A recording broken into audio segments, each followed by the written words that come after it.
भगवान शिव ने पंचाक्षर मंत्र की महिमा बताई। जैसा मैं नीतू पांडे यूट्यूब चैनल आप सबका स्वागत करती हूँ। इस कथा का वर्णन शिव महापुराण में मिलता है। महादेवी देवी पार्वती भगवान शिव से पूछती हैं कि हे भोलेनाथ, हे भगवान शिव, आने वाले समय में पृथ्वी पर कलयुग में ऐसा कौन सा चीज़ है जो कि मनुष्य के जीवन को कलयुग से उबार सकता है और उसे उस अंधकार में जाने से बचा सकता है। हे महेश्वर, कृपा करके हमें यह बताएं।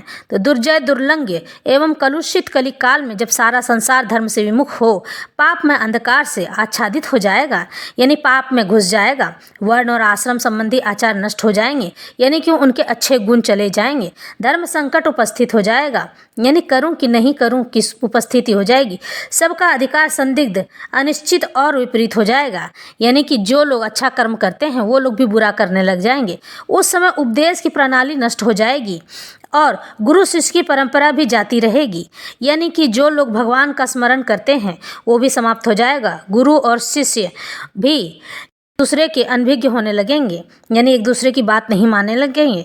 शिष्य से समझेगा कि मैं गुरु से बड़ा हूँ। ऐसी परिस्थितियों में आपके भक्त किस उपाय से मुक्त हो सकते हैं, किस तरह से उन्हें इस कलयुग से बचाया जा सकता है। महादेव ने कहा, हे देवी, कली काल के मनुष्य मेरी परम मनोरम पंचाक्षरी विद्या का आश्रय ले भक्ति से भवित चित्त होकर संसार बंधन से मुक्त हो जाते हैं, यानी ओम नमः शिवाय, जो अकथनीय और अचिंतनीय है।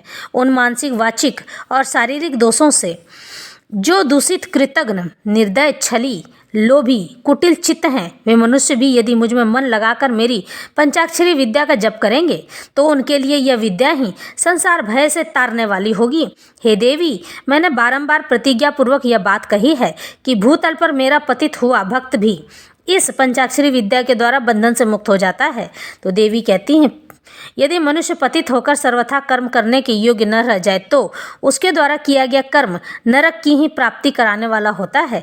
ऐसी दशा में पतित मानव इस विद्या द्वारा कैसे मुक्त हो सकता है। तो फिर भगवान शिव महादेव जी कहते हैं, हे सुंदरी, तुमने यह बहुत ठीक बात पूछी है। अब इसका उत्तर सुनो। पहले मैंने इस विषय को गोपनीय समझकर आप तक प्रकट नहीं किया था। यदि पतित मनुष्य मोहवश अन्य मंत्रों के उच्चारण पूर्वक मेरा पूजन करे तो वह निसंदेह नरकगामी हो सकता है, किंतु पंचाक्षर मंत्र के लिए ऐसा प्रतिबंध बिल्कुल भी नहीं है। जो केवल जल पीकर और हवा खाकर तप करते हैं तथा दूसरे लोग जो नाना प्रकार के व्रतों द्वारा अपने शरीर को सुखाते हैं, उन्हें इन व्रतों द्वारा मेरे लोक की प्राप्ति नहीं होती है। परंतु जो भक्तिपूर्वक पंचाक्षर मंत्र से ही एक बार मेरा पूजन कर लेता है, वह भी इस मंत्र के ही प्रताप से मेरे धाम में पहुंच जाता है। इसलिए तप, यज्ञ, व्रत और नियम पंचाक्षर द्वारा मेरे पूजन की करोड़वीं कला के समान भी नहीं है। कोई बद्ध हो या मुक्त जो पंचाक्षर मंत्र के द्वारा मेरा पूजन करता है, वह अवश्य ही संसार पाश से छुटकारा पा जाता है। देवी, ईशान आदि 5 ब्रह्म जिसके अंग हैं, उस षडक्षर या पंचाक्षर मंत्र के द्वारा जो भक्ति भाव से मेरा पूजन करता है वह मुक्त हो जाता है। कोई पतित हो या अपतित, यानी कि जिसने पाप किया हो या ना किया हो, वह इस पंचाक्षर मंत्र के द्वारा यानी ओम नमः शिवाय के द्वारा मेरा पूजन करे तो मेरा भक्त पंचाक्षर मंत्र ओम नमः शिवाय उपदेश गुरु से ले चुका है हो या ना हो, वह क्रोध को जीत कर इस मंत्र के द्वारा मेरी पूजा किया करे, यानी कि इसके लिए किसी गुरु की आवश्यकता नहीं होती है। वह ओम नमः शिवाय का मंत्र का जाप बिना गुरु के भी कर सकता है। जिसने मंत्र की दीक्षा नहीं ली है उसकी अपेक्षा दीक्षा लेने वाला पुरुष कोटि कोटि गुना अधिक माना जाता है। लेकिन अगर वह गुरु से दीक्षा ले लेता है तो यह मंत्र की प्रभावता बढ़ जाती है। इसलिए अगर गुरु दीक्षा नहीं लिया है तो उसका फल उसे बहुत ही कम मिलेगा। लेकिन अगर उसने पंचाक्षर मंत्र के लिए दीक्षा ली है, यानी गुरु से उपदेश लिया है, गुरु से ज्ञान लिया है, गुरु से मंत्र धारण किया है, तो यह करोड़ गुना फल देने लगता है तुरंत ही। अतः हे देवी, दीक्षा लेकर ही इस मंत्र से मेरा पूजन करना चाहिए। जो इस मंत्र की दीक्षा लेकर मैत्री, मुदिता, करुणा, उपेक्षा आदि गुणों से युक्त तथा ब्रह्मचर्य परायण ही भक्ति भाव से मेरा पूजन करता है, वह मेरी समता प्राप्त कर लेता है। इस विषय में अधिक कहने से क्या लाभ।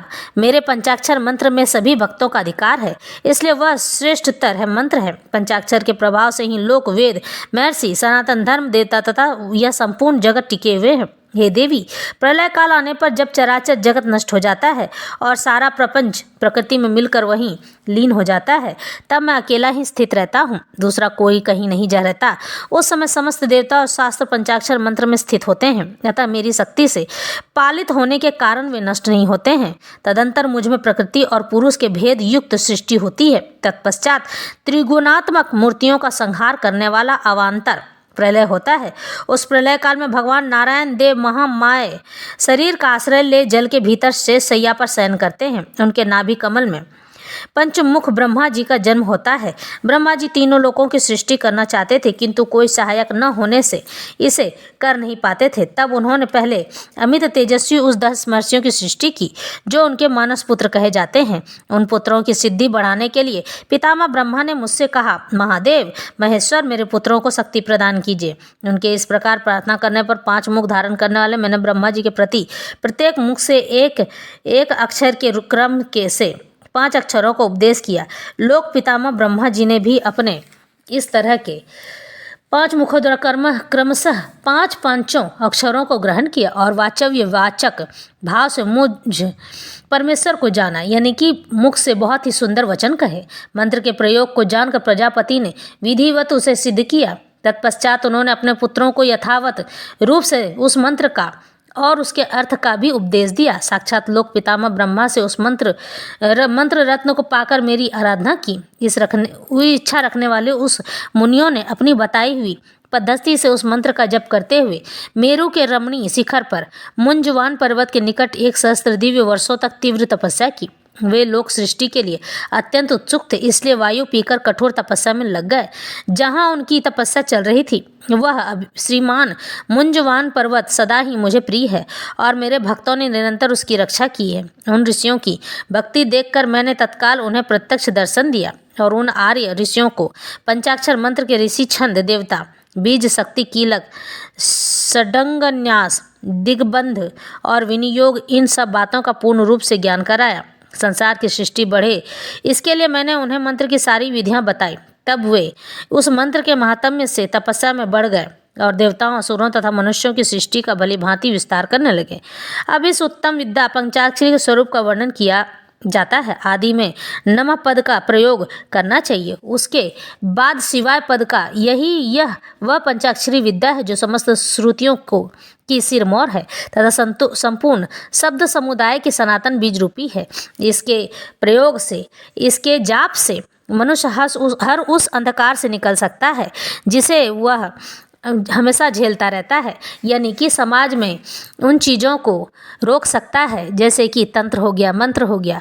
आप जब इसकी गुरु दीक्षा लेकर आराधना करते हैं तो दुनिया में ऐसे कोई तंत्र नहीं, चाहे कितना भी देवी बड़ा वाला देवी तंत्र हो या कुछ भी हो, पंचाक्षर मंत्र से वो सभी टूट जाते हैं। महादेव भगवान शिव के इस पंचाक्षरी मंत्र को जपने से, तपस्या करने से मनुष्य हर उस दुख से बाहर आ जाता है जिससे कि वह भरा रहता है और मनुष्य साथ नहीं देता है। अगर आपका कोई साथ न देता हो तो आप इस मंत्र का सहारा लेकर आप इसकी जाप कर सकते हैं। इस जाप से मनुष्य अपने अंधकार से निकलकर उजाले में प्रवेश करता है और उसे वो दिखाई देता है जो जीवन में आगे राह बढ़ने के लिए मनुष्य के पास जरूरी होता है। यह कथा यहीं संपन्न होती है।